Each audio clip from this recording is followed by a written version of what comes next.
네,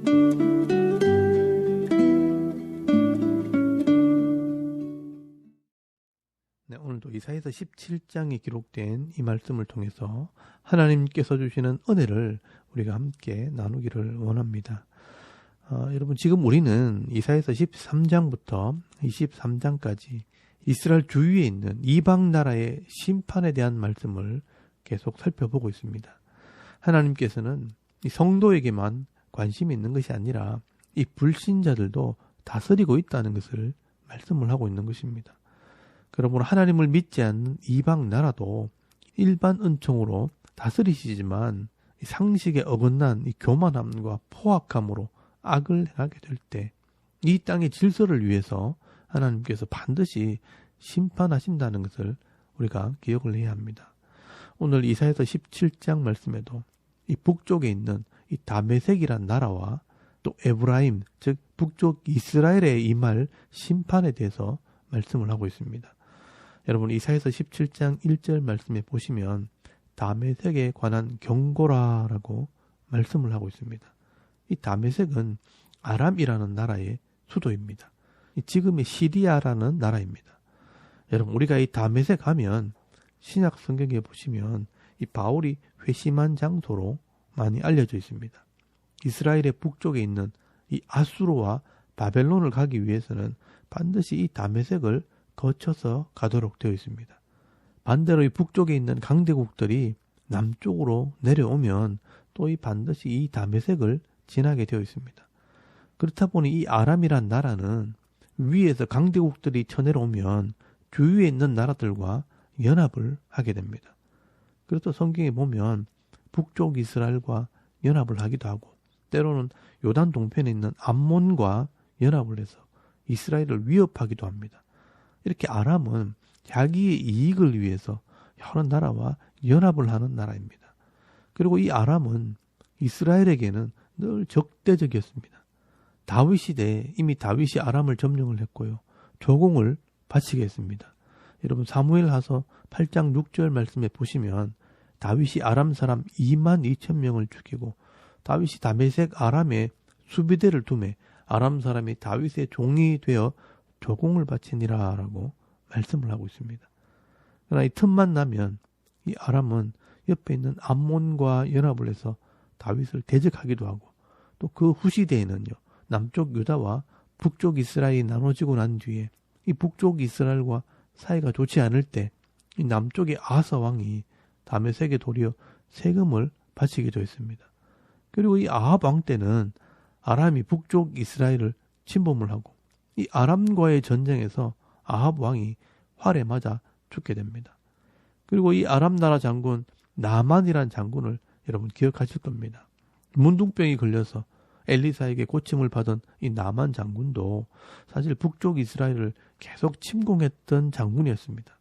그런데 이 나만이 선지자를 존중히 여기고 또 하나님 말씀에 순종하게 될 때 그 병에 고침을 받게 되는 그런 기적을 체험하기도 합니다. 여러분, 이 엘리사 시대에 이 아람은 북쪽 이스라엘의 사마리아 성을 포위한 적도 있고요. 또 끊임없이 북쪽 이스라엘을 침공하다가 히스기야의 아버지 아하스 왕 때 이 북쪽 이스라엘이 완전히 타락하게 되었고 그때 이 악한 왕 베가와 연합을 해서 남쪽 유다를 침공하기도 합니다. 여러분, 이렇게 아람 왕은요, 끊임없이 이스라엘을 공격했던 나라였고 또 때로는 암몬하고 붙었다가 때로는 북쪽 이스라엘과 붙었다가 자기 이익을 위해서 늘 연합을 했던 나라였습니다. 그래서 하나님께서 자기 욕심을 채우기 위해 또 악을 위해서 연합한 두 나라, 이 다메섹과 북쪽 이스라엘이 심판을 받게 될 것을 경고하고 있는 것입니다. 여러분, 오늘 이사야서 17장 1절 말씀에 보시면 먼저 이 다메섹이 무너진 무더기가 될 것이라 라고 말씀을 합니다. 여러분, 이사야서 17장 1절에서 2절까지 말씀에 보시면 다메섹에 관한 경고라. 보라, 다메섹이 장차 성읍을 이루지 못하고 무너진 무더기가 될 것이라. 아로엘의 성읍들이 버림을 당하리니 양 무리를 치는 곳이 되어 양이 눕되 놀라게 할 자가 없을 것이며 라고 말씀을 합니다. 여러분, 여기 보시면요, 이 다메섹의 성읍들이 다 무너진 무더기가 되어서 양들이 풀을 먹는 초장이 될 것이라 라고 말씀을 하고 있습니다. 자기 유익을 위해 이쪽에 붙었다가 저쪽에 붙었다가 하면서 악을 행하던 이 나라가 이제는 다시 일어서지 못하도록 무너진 무더기가 되게 하겠다라고 말씀을 하는 겁니다. 실제로 이 다메섹은 아수르에 의해서 무너지게 되고요. 그 후로는 다시는 회복될 수 없었고 도시의 이름만 남아있게 되었습니다. 그리고 이런 다메섹과 연합을 했던 이 북쪽 이스라엘도 심판을 받게 될 것을 경고하고 있습니다. 여러분 4절 말씀에 보시면 그날에 야곱의 영광이 쇠하고 그 살찐 몸이 파리하리니 마치 추수하는 자가 곡식을 거두어가지고 그의 손으로 이삭을 벤 것 같고 르바임 골짜기에서 이삭을 주운 것 같으리라 라고 말씀을 합니다. 여러분 이 북쪽 이스라엘 백성들은 하나님과 언약한 백성들입니다. 다메섹처럼 우상을 섬기는 나라와 다릅니다. 하나님의 백성으로 하나님을 경외하고 하나님 말씀을 순종해야 할 뿐 아니라 이 남쪽 유다와 같이 같은 동족을 도와주고 사랑해야 할 사람들이 악한 자들과 연합을 해서 전쟁을 했기 때문에 이 북쪽 이스라엘이요 이삭 주운 밭 같게 하겠다라고 말씀을 하고 있는 겁니다. 여러분 농사를 지으면요 추수할 때 곡식이 가득한 들판을 보면서 기뻐해야 하는데 다른 사람들이 그 곡식을 다 베어가 버리고 이삭까지 다 주워가서 아무것도 없는 텅 빈 밭과 같이 만들어 버리겠다는 것입니다. 그리고 여러분 6절 말씀에 보시면요. 감람나무의 가장 높은 가지 꼭대기에 과일 2-3개가 남음 같을 것이라 라고 말씀을 합니다. 우리가 이 과일을 딸 때 도저히 높아서 못 따는 이 과일을 몇 개 남겨두는 것처럼 이 북쪽 이스라엘이 과일 몇 개 남은 앙상한 가지처럼 될 것이라 라고 말씀을 하고 있습니다. 그리고 여러분 중요한 것은 이 북쪽 이스라엘이 이렇게 초라하게 심판을 받는 이유는 하나님을 잊어버렸기 때문이라 라고 말씀을 합니다. 여러분 10절 말씀에 보시면요. 이는 네가 네 구원의 하나님을 잊어버리며 네 능력의 반석을 마음에 두지 아니한 까닭이라 라고 말씀을 합니다. 여러분 이 북쪽 이스라엘은 예후 왕조 이후에 왕들이 타락을 했고요.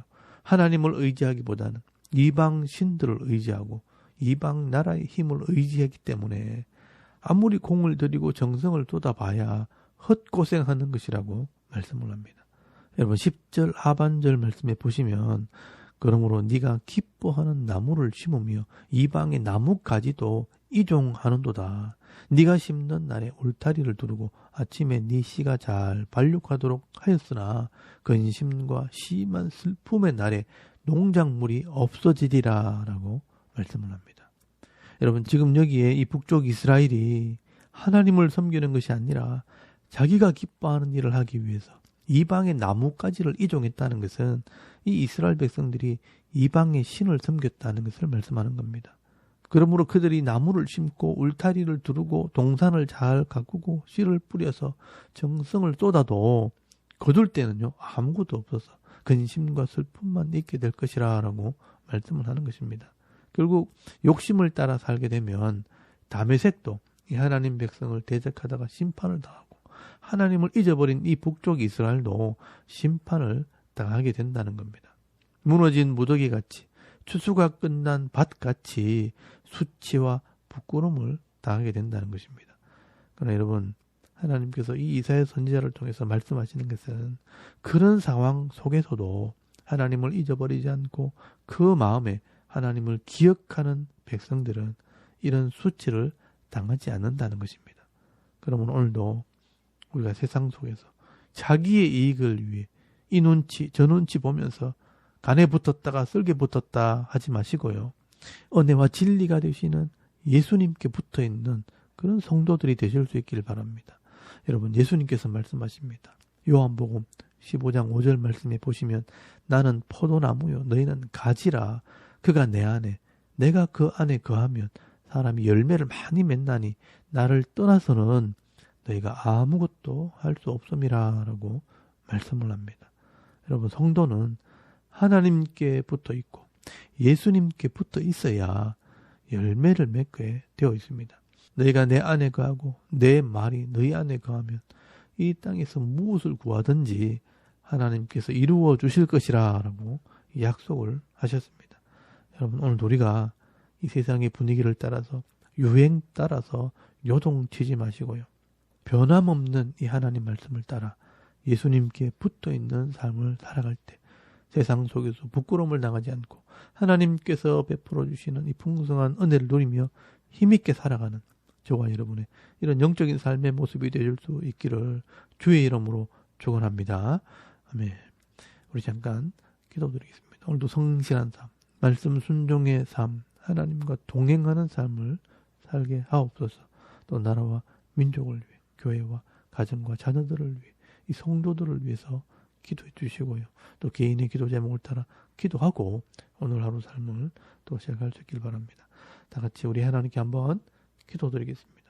살아계신 하나님, 은혜를 참 감사합니다. 오늘도 이 아침에 하나님을 예배하게 하시고